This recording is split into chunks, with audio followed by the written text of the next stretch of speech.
বন্ধু, কি খবর বল? কতদিন দেখা হয় নাই। আবার দেখা করতে চলে আসলাম 10টাতে। আপনারা যারা গত 5টা প্রোগ্রাম আমার গিয়েছিল, যে 5টা প্রোগ্রামে আমার অন্য একটা ফেসবুক আইডি থেকে হয়েছিল। এখন আমি আরেকটা ফেসবুক আইডি থেকে লাইভটা করছি। আশা করি আপনারা আমার সাথে আছেন, যারা এখানে আছেন। আমি তাদেরকে আমার এই সৈয়দ স্পিরিচুয়াল স্কুলে আমন্ত্রণ জানাচ্ছি, সবাই অংশগ্রহণ করুন। এই একটা ক্লাস বলতে পারেন, প্রোগ্রাম বলতে পারেন, যারা নতুন আছেন। আমি এই বিষয়টাতে আধ্যাত্মিক একটা সেমিনার করাই। আধ্যাত্মিক বলতে কি, যে আমাদের তো এমনিতে দুটো চোখ, কিন্তু আমাদের দুটো চোখকে ফাঁকি দিয়ে আমাদের জীবনে অনেক কিছু ঘটে যায়। অনেক বিষয় পরে বুঝতে পারি না, আফসোস করি, আয় আয় কী হলো কী হলো না, কেন হলো, কিভাবে হলো। এটা বোঝার জন্যই এটা একটা ভারী কথা। আমি যদি বলি আধ্যাত্মিক চোখ, কথাটা একটু ভারী।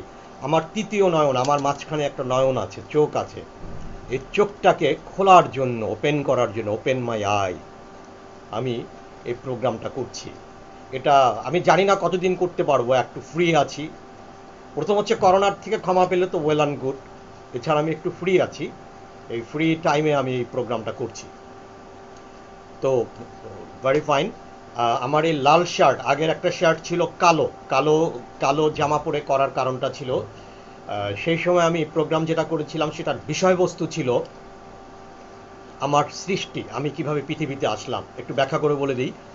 পৃথিবীতে যখন আসি, আমি মায়ের গর্ভে ছিলাম, সেই গর্ভটা ছিল কালো।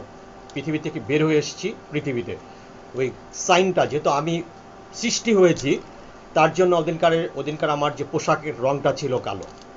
তারপরে ওদিন আমি আমার নিজের সম্পর্কে, আমি কোথা থেকে এসেছি, কী ব্যাপার, এটা বিষয় সম্পর্কে আমার বলতে আমাদের পরিচয় সম্পর্কে আমি সেমিনার করিয়েছিলাম, ক্লাস করিয়েছিলাম।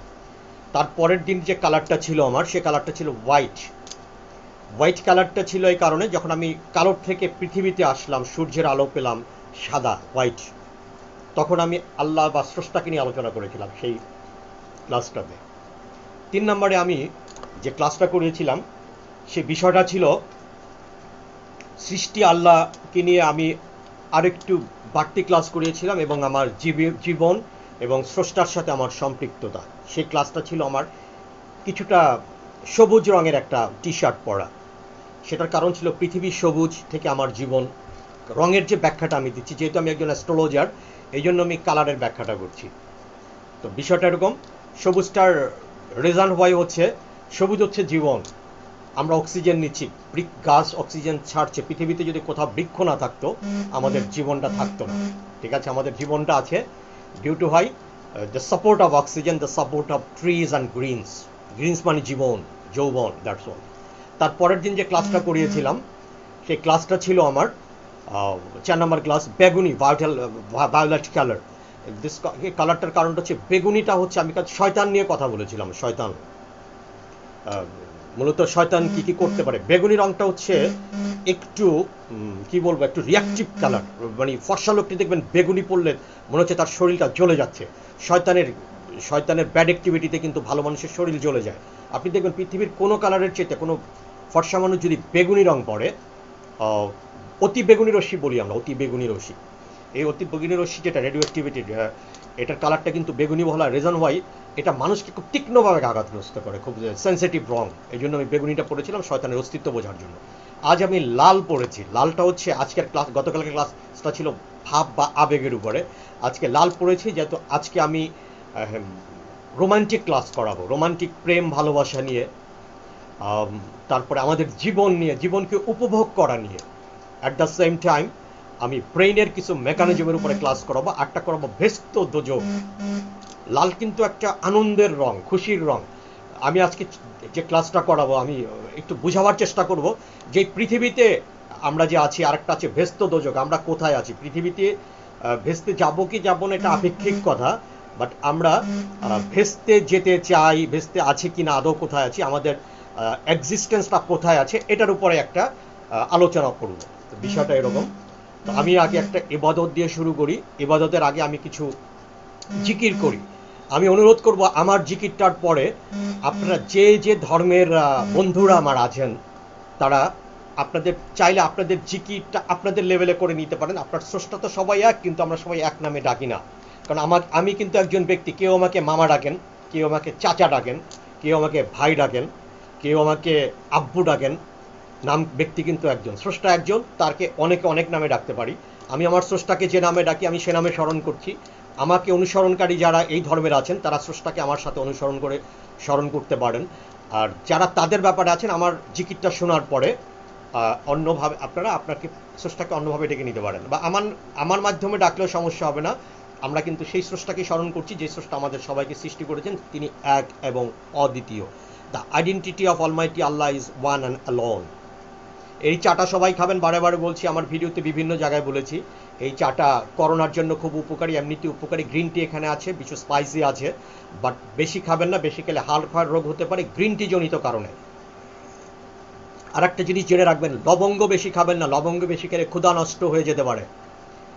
আর এলাচিটাও বেশি খাবেন না। এর মধ্যে উপাদানের মধ্যে সবচেয়ে ভালো হচ্ছে, এগুলি সব খেতে হবে, কিন্তু পরবর্তীতে ভালো দিন আসলে কালিজিরা খেতে হবে ভালো, যদি আপনার না হয়ে থাকে, গ্যাসের প্রবলেম হয়ে না থাকে। নাম্বার 2 হচ্ছে আর একটা জিনিস খাবেন, আদা খাবেন। আর এখান থেকে অ্যাভয়েড করবেন সুস্থ, লবঙ্গটা অ্যাভয়েড করবেন, এলাচিটা অ্যাভয়েড করবেন যদি আদাটা এই চাটা সবসময় কন্টিনিউ করতে চান। তবে গ্রিন টিটা কন্টিনিউশন করবেন, এটা কন্টিনিউ থাকতে হবে। আর চাটা একটু গরম খাবেন। চাটা খাওয়ার প্রসেস আমি ভিডিওতে, আমার ইউটিউবে চলে যাবেন, ইউটিউব চ্যানেলের নাম হচ্ছে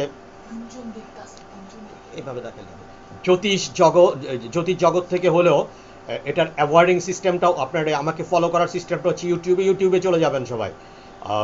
সেটা হচ্ছে সঈদ spiritual school, SYED SPIRITUAL, spiritual SCHWL। এটা একটা শিক্ষামূলক প্রতিষ্ঠান। সবাই দেখেন, শুনেন, ভালো লাগবে ইনশাল্লাহ, অবশ্যই ভালো লাগবে। এমন কিছু ইনফরমেশন দিব যেটা পৃথিবীর কোথাও কখনোই আগে পাননি। আমি দায়িত্ব নিয়ে বলছি, ইনশাল্লাহ, আল্লাহর উপর ভরসা করে। চাটা বাবা খেতে হবে। চাটা কন্টিনিউশন পরবর্তীতে করলে এর থেকে আউট করে দিবেন। তেজপাতাও খাবেন না পরে, সুস্থ হওয়ার পরে। করোনাতে খাওয়ার সিস্টেমটা শিখিয়ে দিয়েছি, ইউটিউবে দেখে নিতে হবে, ঠিক আছে? আমি একটু জিকির করে নিই আল্লাহর নামে। বিসমিল্লাহির রহমানির রহিম। আল্লাহু আল্লাহু আল্লাহু আল্লাহু আল্লাহু আল্লাহু আল্লাহু। সবাই বলেন আল্লাহু আল্লাহু আল্লাহু আল্লাহু আল্লাহু আল্লাহু আল্লাহু। ওরে কোকিলকে তোরে দিল এ সুর, কোথা পেলি পাপিয়া এ কণ্ঠ মধুর? বলে কোকিল দিয়েছে আল্লাহ গাফুর। আল্লাহু আল্লাহু আল্লাহু আল্লাহু আল্লাহু আল্লাহু আল্লাহু আল্লাহু আল্লাহু আল্লাহু। আমি আল্লাহকে সুর করে ডাকার পিছনে মূল কারণটা, আপনি প্রকৃতিতে এমন কোনো জিনিস পাবেন না যার কোনো রিদম নাই, সুর নাই।